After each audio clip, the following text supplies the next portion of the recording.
ଆଜିଠାରୁ 2 ଦିନିଆ ଜାପାନ ଗସ୍ତରେ ପ୍ରଧାନମନ୍ତ୍ରୀ ମୋଦିଙ୍କ ଅପେକ୍ଷାରେ ପ୍ରବାସୀ ଭାରତୀୟ। ଆସନ୍ତୁ ଜାଣିବା ଏହାର ସର୍ବିଶେଷ ଖବର ବିଷୟରେ। ଜାପାନ ଗସ୍ତରେ ଯିବେ ପ୍ରଧାନମନ୍ତ୍ରୀ ନରେନ୍ଦ୍ର ମୋଦି। 2 ଦିନିଆ ଜାପାନ ଗସ୍ତ କରିବେ ମୋଦି।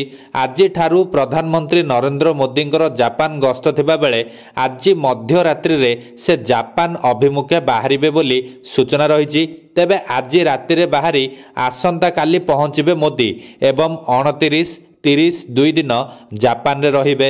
ମୋଦି ପ୍ରଧାନମନ୍ତ୍ରୀ ହେବାଠାରୁ ଏହା ତାଙ୍କର ଅଷ୍ଟମ ଗସ୍ତ ହେବ। ସେପଟେ ଚୀନ ଗସ୍ତ ବି କରିବେ ମୋଦି। 4 ଦିନିଆ ଜାପାନ ଓ ଚୀନ ଗସ୍ତରେ ଯିବେ ମୋଦି।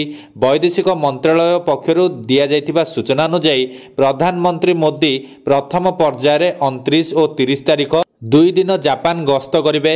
ଅଗଷ୍ଟ 31 ଓ ସେପ୍ଟେମ୍ବର 1 ତାରିଖରେ ଚୀନ ଗସ୍ତ କରିବେ। ଜାପାନ ଗସ୍ତ କାଳରେ ମୋଦି 15ତମ ଭାରତ ଜାପାନ ବାର୍ଷିକ ଶିଖର ବୈଠକରେ ଯୋଗ ଦେବେ।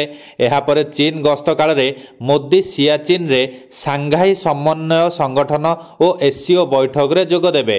ବୈଠକକୁ ଯୋଗ ଦେଇଥିବା ବିଭିନ୍ନ ରାଷ୍ଟ୍ର ମୁଖ୍ୟଙ୍କ ସହିତ ମୋଦିଙ୍କର ଦ୍ୱିପାକ୍ଷିକ ଓ ବହୁପାକ୍ଷିକ ବୈଠକ ହେବ। ଏସସିଓ ବୈଠକକୁ 20ଟି ରାଷ୍ଟ୍ରର ନେତାଙ୍କୁ ନିମନ୍ତ୍ରଣ କରାଯାଇଛି। ଜାପାନ ଗସ୍ତ ଥିବାରୁ ଟୋକିଓରେ ମୋଦିଙ୍କର ସ୍ୱାଗତ ପାଇଁ ଭବ୍ୟ ଆୟୋଜନ ସହ ପ୍ରବାସୀ ଭାରତୀୟମାନେ ଅପେକ୍ଷା କରି ରହିଛନ୍ତି। ମୋଦି ବିଶ୍ୱର ଏକ ବ୍ରାଣ୍ଡ କହି ତାଙ୍କ ପ୍ରଶଂସା କରିଛନ୍ତି ପ୍ରବାସୀ ଭାରତୀୟ।